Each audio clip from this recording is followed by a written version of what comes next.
ஓம் முருகா போற்றி, கந்தா போற்றி, கதிர்வேலா போற்றி.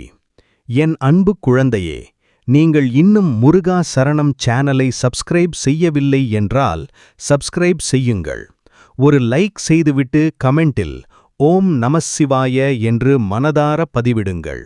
ஒரு நபரை நீங்களாகவே தேடிப்போய் உங்களுடைய அன்பை அவர் மீது திணிக்காதீர்கள்.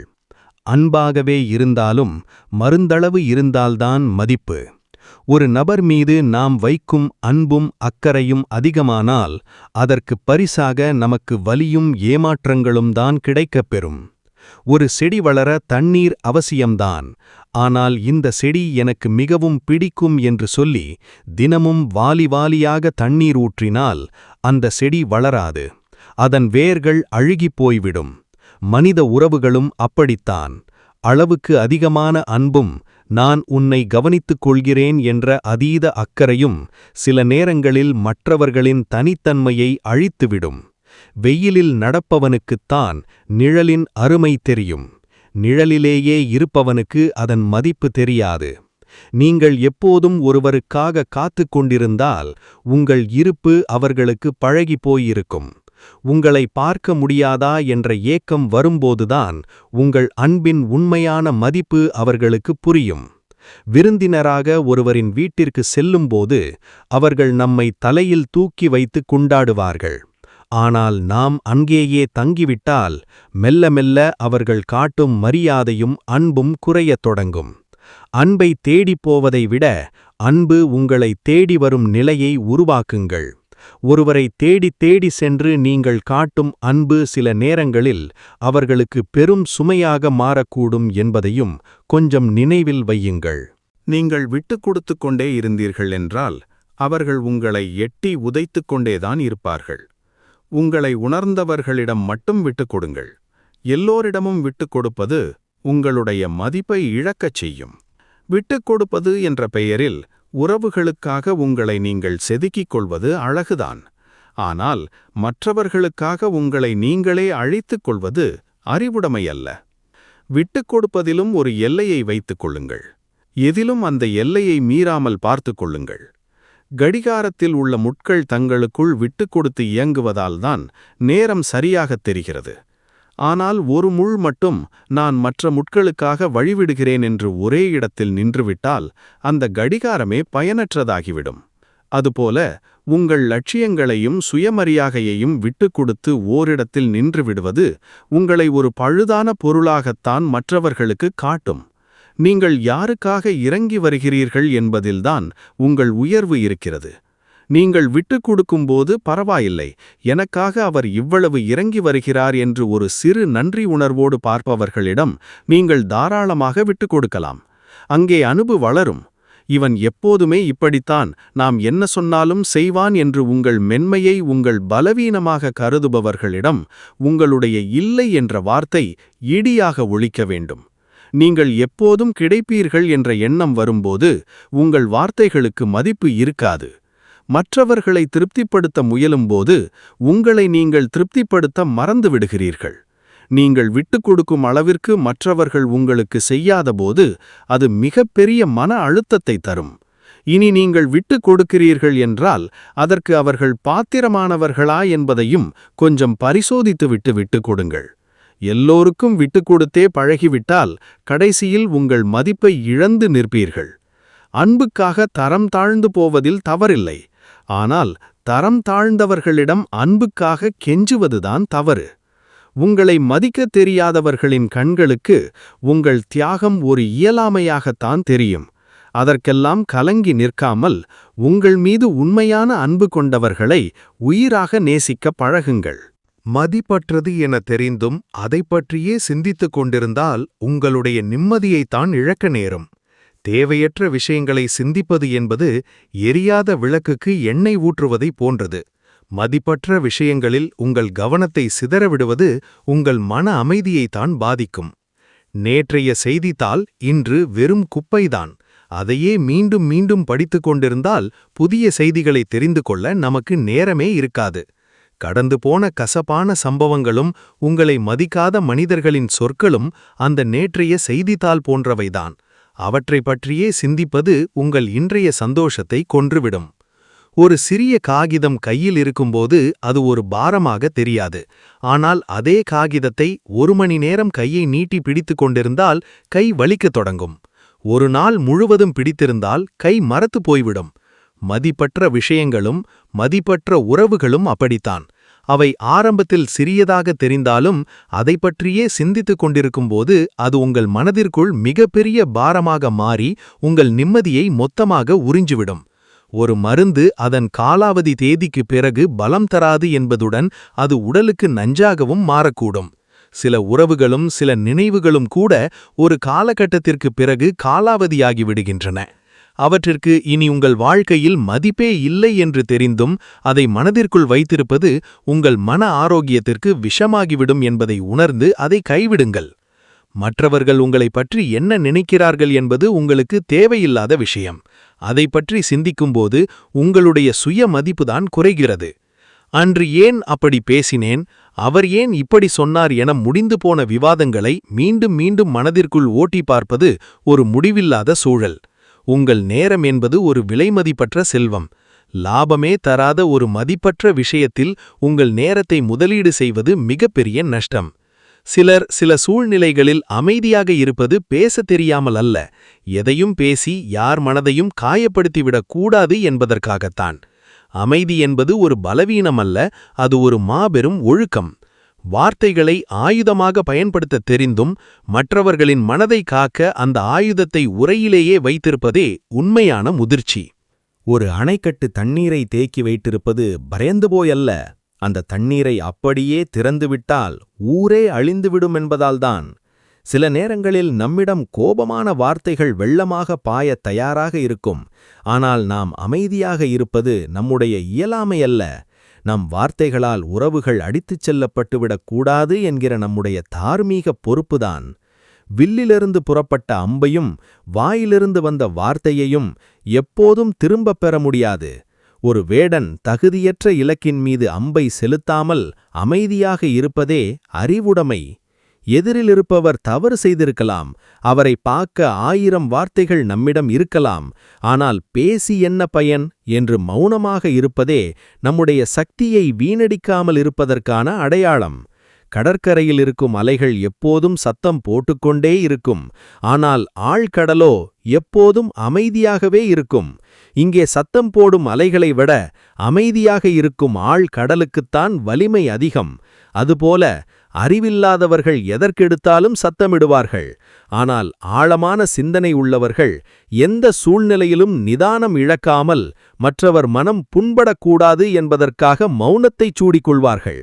பதில் பேசினால் பிரச்சனை வளரும் என்று தெரியும் இடத்தில் மௌனமாக விலகிச் செல்வது என்பது ஒரு சிறந்த தற்காப்பு உத்தி. சிலருக்கு தங்களின் வாதத்தில் ஜெயிப்பதை விட அந்த உறவை தக்க வைப்பதுதான் முக்கியமாகத் தெரியும். கோபத்தில் பொங்கி எழுந்து பேசும் அந்த ஒரு நிமிடம் பல வருடகால அன்பை ஒரு நொடியில் சிதைத்துவிடும் என்பதை உணர்ந்திருப்பவர்களே நிதானமான முதிர்ச்சியான மனிதர்கள். வார்த்தைகள் வெள்ளியை போன்றவை என்றால் மௌனம் தங்கத்தை போன்றது. தகுதியற்றவர்களிடம் பேசும் 1000 வார்த்தைகளை விட தகுதியானவர்களிடம் காட்டும் ஒரு நிமிட மௌனம் அதிகப்படியான செய்திகளைச் சொல்லும். கவலைப்படுவதும் வருந்துவதும் ஓர் ஆடும் நாற்காலியில் அமர்வதைப் போன்றது. அது உங்களை ஓயாமல் ஆட வைக்கும். ஒரு வேலையை செய்வது போன்ற உணர்வை தரும், ஆனால் அது ஓரடி கூட உங்களை முன்னேறிச் செல்ல அனுமதிக்காது. ஒரு விஷயம் நடந்து முடிந்துவிட்டது அல்லது ஒரு விஷயம் உங்கள் கட்டுப்பாட்டில் இல்லை என்றால் அதற்காக வருந்துவது உங்களுடைய சக்தியை வெறுமனே விரயம் செய்யும் செயலாகும். தவறுதலாக கீழே விழுந்து உடைந்த கண்ணாடியை பார்த்து அழுது கொண்டிருப்பதால் அது மீண்டும் ஒன்றாகப் போவதில்லை. மாறாக அந்த உடைந்த துண்டுகளை எடுக்க முயற்சிக்கும்போது உங்கள் கையில் காயம் ஏற்படவே வாய்ப்புகள் அதிகம். அதுபோல சில உறவுகளோ அல்லது வாய்ப்புகளோ கை நழுவி போகும்போது அதையே நினைத்து வருந்துவது உடைந்த கண்ணாடியை தொடுவது போல உங்கள் மனதை அது காயப்படுத்திக் கொண்டே இருக்கும்.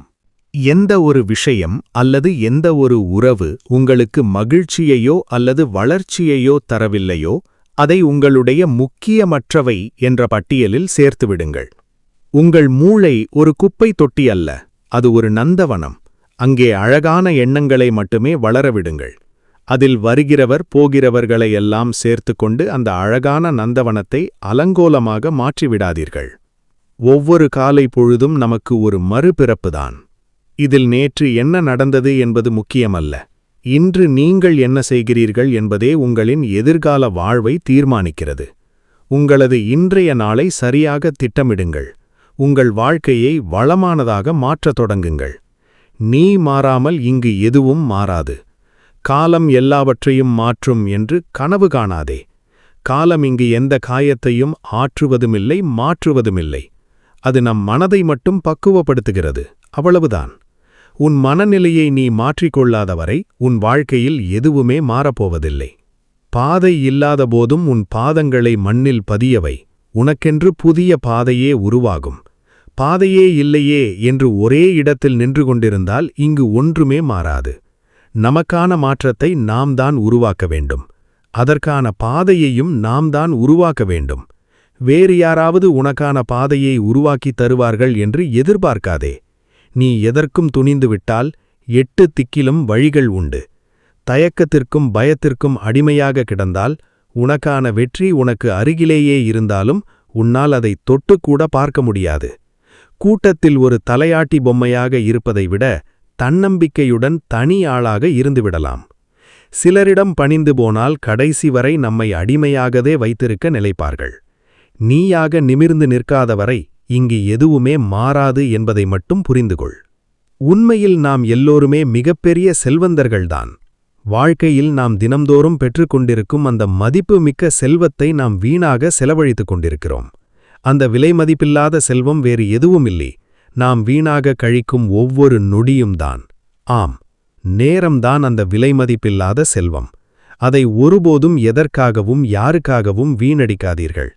நேரம் என்ற அந்த மதிப்புமிக்க செல்வத்தை, உங்களுக்கான செல்வத்தை உங்களுக்காக பயன்படுத்துங்கள். உங்கள் உயர்வுகளுக்காக பயன்படுத்துங்கள். நமது வாழ்க்கை பல மர்மங்கள் நிறைந்த புத்தகத்தை போன்றது. அதில் நாம் எவ்வளவு முயன்றாலும் நாளைய பக்கத்தை புரட்டி பார்க்க முடியாது. என்ன செய்தாலும் நம்முடைய நேற்றைய பக்கத்தை நம்மால் திருத்தி எழுதவும் முடியாது.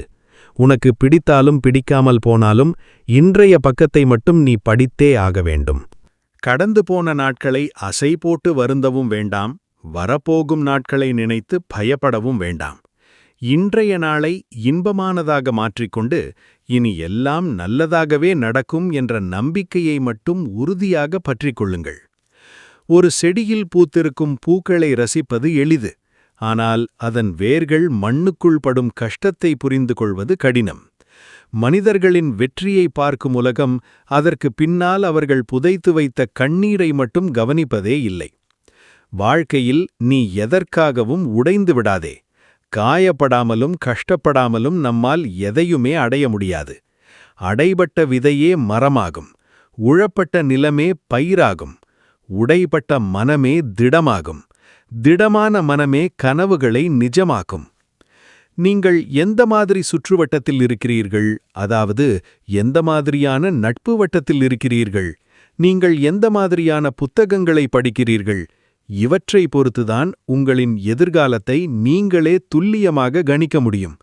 அதை நீங்கள் விரும்பியபடி மாற்றவும் முடியும். கடந்து போன நாட்களை அசை போட்டு வருந்தவும் வேண்டாம். வரப்போகும் நாட்களை நினைத்து பயப்படவும் வேண்டாம். இன்றைய நாளை இன்பமானதாக மாற்றிக்கொண்டு இனி எல்லாம் நல்லதாகவே நடக்கும் என்ற நம்பிக்கையை மட்டும் உறுதியாக பற்றிக்கொள்ளுங்கள். ஒரு செடியில் பூத்திருக்கும் பூக்களை ரசிப்பது எளிது. ஆனால் அதன் வேர்கள் மண்ணுக்குள் படும் கஷ்டத்தை புரிந்து கொள்வது கடினம். மனிதர்களின் வெற்றியை பார்க்கும் உலகம் அதற்கு பின்னால் அவர்கள் புதைத்து வைத்த கண்ணீரை மட்டும் கவனிப்பதே இல்லை. வாழ்க்கையில் நீ எதற்காகவும் உடைந்து விடாதே.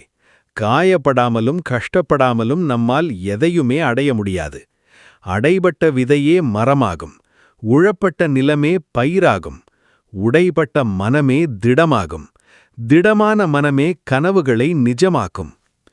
நீங்கள் எந்த மாதிரி சுற்றுவட்டத்தில் இருக்கிறீர்கள், அதாவது எந்த மாதிரியான நட்பு வட்டத்தில் இருக்கிறீர்கள், நீங்கள் எந்த மாதிரியான புத்தகங்களை படிக்கிறீர்கள், இவற்றை பொறுத்துதான் உங்களின் எதிர்காலத்தை நீங்களே துல்லியமாக கணிக்க முடியும். அதை நீங்கள் விரும்பியபடி மாற்றவும் முடியும். இவை இரண்டுமே நம் கையில்தான் இருக்கின்றன. நாம் நினைத்தால் அதை மாற்ற முடியும், ஆனால் நாம் தான் அதை மாற்ற வேண்டும் என்று நினைப்பதே இல்லை. இது எனக்கு ஏன் நடக்கிறது என்று நினைத்து வருந்துவதை விட, இது எனக்கு என்ன கற்பிக்க வந்திருக்கிறது என்று நினைக்கும்போது எல்லாம் மாறுகிறது. புது தெளிவு பிறக்கிறது. எந்த துன்பங்கள் வந்தாலும், எந்த தடைகள் வந்தாலும் துவண்டு விடாதீர்கள். அது என்ன நமக்கு கற்பிக்க வருகிறது என்பதை கொஞ்சம் கவனித்து பாருங்கள். எல்லா தெளிவுகளும் அதே பிரச்சனைக்குள் தான் ஒளிந்து கிடக்கின்றன என்பதை மறந்துவிடாதீர்கள். சிந்திப்பதிலும் செயல்புரிதலிலும் தம்மை முழுமையாக ஈடுபடுத்திக் கொண்டு முயற்சியை மேற்கொண்டவர்களே மிகப்பெரிய வெற்றியை பெறுகிறார்கள். ஒரே இடத்தில் நின்று கொண்டு யோசனை மட்டுமே செய்து கொண்டிருப்பவர்கள் வாழ்க்கையில் எந்த முன்னேற்றத்தையும் அடையாமல் தங்கள் அடையாளத்தையே தொலைத்து விடுகிறார்கள். இதில் நீங்கள் எப்படி இருக்கப் போகிறீர்கள் என்பதை கொஞ்சம் சிந்தித்து பார்த்து செயல்படத் தொடங்குங்கள். தான் அதிகம் நேசிப்பவர்களிடமிருந்தோ அல்லது தன்னை அதிகம் நேசிப்பவர்களிடமிருந்தோ பெறப்படும் பாராட்டுகள்தான் பெரிய பெரிய சாதனைகளை படைக்க தூண்டுகிறது என்பது மறுக்க முடியாத உண்மை. மனம் திறந்து பாராட்டுங்கள். உங்கள் சிறிய பாராட்டு ஒருவரை பார்போற்றும் அளவிற்கு உயர்த்தவும் செய்யலாம். பாராட்டுகளால் தான் மனிதன் பரவசமடைகிறான். பாராட்டுகளால் தான் உள்ளம் உற்சாகம் பெறுகிறது. நேர்மறையான பாராட்டுகள்தான் ஒருவனை நம்பிக்கை பெறச் செய்கிறது. உண்மையான, உயர்வான, உறுதியான பாராட்டுதான் ஒருவனை சக்தி வாய்ந்தவனாகவும் சாதனைகள் புரியவும் தூண்டுகிறது. பாராட்டும்போதுதான் உடலிலும் உள்ளத்திலும் உணர்விலும் உத்வேகம் பிறக்கிறது. அந்த பாராட்டுதான் சிலருக்கு உலகையே வெல்லும் ஆற்றலையும் தருகிறது. பெரிய சிகரங்களை எட்ட நீ எடுத்து வைக்கும் ஒவ்வொரு சின்ன அடியையும் ரசிக்க கற்றுக்கொள். உன் சிறு வெற்றிகளின் கொண்டாட்டமே உன் அடுத்த பெரிய இலக்கிற்கான ஆகச்சிறந்த எரிபொருள். ஒவ்வொரு பெரிய சாதனையும் ஆயிரக்கணக்கான சிறு சிறு வெற்றிகளின் தொகுப்புதான். அந்த சிறு சிறு வெற்றிகளை அங்கீகரிக்கும்போது நம் மனம் இன்னும் வேகமாக நம்மை வெற்றியை நோக்கி ஓட வைக்கும். கரை எங்கே இருக்கிறது என்று தெரியாத படகோட்டிக்கே கடல் ஒரு முடிவில்லாத சிறை. முதலில் நீ போய் சேர வேண்டிய கரையை தீர்மானித்துக்கொள். அந்த தெளிவு கிடைத்துவிட்டால் போதும். எப்பேற்பட்ட புயல் வந்தாலும் உன் துடுப்புகள் சோர்வடையாமல் உன்னை வழிநடத்தும். ஒரு பாறையை செதுக்கத் தொடங்கும் முன் சிற்பியின் மனதில் அந்த சிலையின் வடிவம் தெளிவாக இருக்க வேண்டும். வடிவம் தெளிவாக தெரிந்தால் மட்டுமே உளியின் ஒவ்வொரு அடியும் ஒரு காவியத்தை படைக்கும். அதுபோல் உன் கனவை முதலில் மனதில் வரைந்துகொள். பின் விடாமுயற்சி என்னும் உளியால் அதை செதுக்கு. உன் எதிர்காலத்தின் சிற்பி நீதான் என்பதை மறந்துவிடாதே. நேற்று என்பது முடிந்து போன கதை. நாளை என்பது புரியாத புதிர். இன்று என்பது மட்டும்தான் இப்போது உன் கையில் இருக்கிறது. அதை நீ எப்படி பயன்படுத்தப் போகிறாய் என்பதை பொறுத்துதான் உன்னுடைய நாளைய பொழுது மாற்றம் பெறப்போகிறது. உன்னுடைய நாளைய வாழ்க்கை எப்போதும் உன் கையில்தான் இருக்கிறது. ஜெயிக்க வேண்டும் என்று முடிவெடுத்துவிட்டால் உங்கள் கண்களுக்கு தெரிய வேண்டியது காரணங்கள் அல்ல, உங்களுடைய இலக்குகள் மட்டும்தான். ஒரு முறை முடியும் என்று முடிவெடுத்துவிட்டால் நினைத்தபடி முடித்து காட்டுங்கள். எதற்காகவும் முடங்கி போய் நின்று விடாதீர்கள். பொய் சொன்னால் நீங்கள்தான் அதை காப்பாற்ற வேண்டும். உண்மையை சொன்னால் நீங்கள் சொல்லும் உண்மையே உங்களை காப்பாற்றும். பொய் ஒரு மிகப்பெரிய சுமை. நீங்கள் சொன்ன ஒரு சிறிய பொய் உங்களை வேலை வாங்கிக் கொண்டே இருக்கும். நீங்கள் ஒரு பொய்யை சொல்லும்போது அந்த பொய் ஒரு குழந்தையைப் போல. அதை நீங்கள்தான் கண்ணும் கருத்துமாக பராமரிக்க வேண்டும். சொன்ன பொய்யை மறக்காமல் இருக்க வேண்டும். யாரிடம் என்ன சொன்னோம் என்பதை நினைவில் வைத்துக் கொண்டே இருக்க வேண்டும். ஒரு சிறிய மறதி கூட உங்கள் பொய்யை அம்பலப்படுத்திவிடும். பொய் ஒரு தொடர் சங்கிலி. ஒரு பொய்யை மறைக்க மேலும் பல பொய்களை சொல்ல வேண்டியிருக்கும். இதனால் உங்கள் மன அழுத்தம் அதிகரித்துக் கொண்டே போகும். உண்மை தெரிந்துவிடுமோ என்ற பதற்றத்திலேயே எப்போதும் வாழ வேண்டியிருக்கும். ஒவ்வொரு நாளும் நீங்கள் அந்த பொய்யை காப்பாற்ற போராட வேண்டியிருக்கும். ஆனால் உண்மை பலம் வாய்ந்தது. உண்மை உங்களை எப்போதும் காப்பாற்றும். உண்மை என்பது ஒரு பாறை போன்றது. அதற்கு நீங்கள் காவல் காக்க தேவையில்லை. நினைவாற்றல் தேவையில்லை. நடந்ததை அப்படியே சொல்வதால் அதை நீங்கள் மனப்பாடம் செய்ய வேண்டிய அவசியமும் இல்லை. எப்போது கேட்டாலும் அதே பதில்தான். உண்மையை சொல்லிவிட்டால் மனம் லேசாகிவிடும். விளைவுகள் எப்படி இருந்தாலும் தவறு செய்யவில்லை அல்லது உண்மையை மறைக்கவில்லை என்ற தைரியம் உங்களுக்குள் எப்போதும் இருக்கும். இக்கட்டான சூழ்நிலையில் உங்கள் பக்கம் உண்மை இருந்தால் ஆதாரங்களும் சூழ்நிலைகளும் தானாகவே உங்களுக்கு சாதகமாக அமையும். அங்கு நீங்கள் பேச தேவையில்லை. உங்கள் உண்மை உங்களுக்காக பேசும். சுருக்கமாகச் சொன்னால், பொய் சொல்லும்போது நீங்கள் அதற்கு அடிமையாகிறீர்கள். உண்மை சொல்லும்போது நீங்கள் அதற்கு தலைவனாகிறீர்கள். ஒரு பொய்யை காப்பாற்ற நீங்கள் செலவழிக்கும் சக்தியை விட உண்மையை சொல்லிவிட்டு அதனால் வரும் சவால்களை எதிர்கொள்வது மிகவும் எளிது. ஏனெனில் உண்மை இறுதியில் ஒரு கவசமாக மாறி உங்களை சுற்றியுள்ள விமர்சனங்களிலிருந்து உங்களை பாதுகாக்கும். உங்களுக்கு மிகவும் மகிழ்ச்சியை தருகின்ற விஷயங்களில் மட்டும் உங்களது நேரத்தையும் ஆர்வத்தையும் செலவிடுங்கள். வசதியாக வாழ்வதை விடவும் மேலானது மகிழ்ச்சியாக வாழ்வதுதான் என்பதை மறந்துவிடாதீர்கள். மகிழ்ச்சி என்பது தன்னை மகிழ்வித்துக் கொள்வது, பிறரை மகிழ்வித்து வாழ்வது என 2 வகை உண்டு. இதில் பிறரை மகிழ்விப்பதை உயர்வான மகிழ்ச்சி என்பதை மறந்துவிடாதீர்கள். கடந்த காலம் திரும்ப வராது. எதிர்காலம் எப்படி என்பது தெரியாது. கைவசம் நிகழ்காலம் மட்டும்தான் இருக்கிறது. அதை மகிழ்ச்சியாக வைத்திருங்கள். வாழ்வின் இறுதி இலக்கு மகிழ்ச்சிதான். மகிழ்ச்சிதான் மனிதனை அறிவாளியாகவும் செல்வந்தனாகவும் மாற்றுகிறது. எவ்வளவு சம்பாதித்திருக்கிறாய் என்பதை விட எவ்வளவு சந்தோஷமாக வாழ்கிறாய் என்பது முக்கியம். நம்மில் பெரும்பாலானோர் பணத்தை மட்டுமே இலக்காக கொண்டு இயங்கிக் கொண்டிருக்கிறோம். அதில் நிறைய பேர் வெற்றியையும் காண்கிறோம். ஆனால் ஆரோக்கியத்தையும் உறவுகளையும் இழந்துவிட்டு, சம்பாதித்த அனைத்தையும் அதற்காக செலவு செய்துவிட்டு, மகிழ்ச்சி இல்லாமல் நிம்மதியில்லாமல் வாழ்ந்து கொண்டிருக்கிறோம். செல்வத்தையும் உறவுகளையும் உடல் மற்றும் மன ஆரோக்கியத்தையும் சமநிலையில் வைத்துக் கொள்ளுங்கள். சந்தோஷமாக வாழுங்கள். இதை போன்ற ஊக்கமளிக்கும் சிவன் வார்த்தைகளை கேட்க நமது முருகா சரணம் சேனலை சப்ஸ்கிரைப் செய்து கொள்ளுங்கள். நன்றி, வணக்கம்.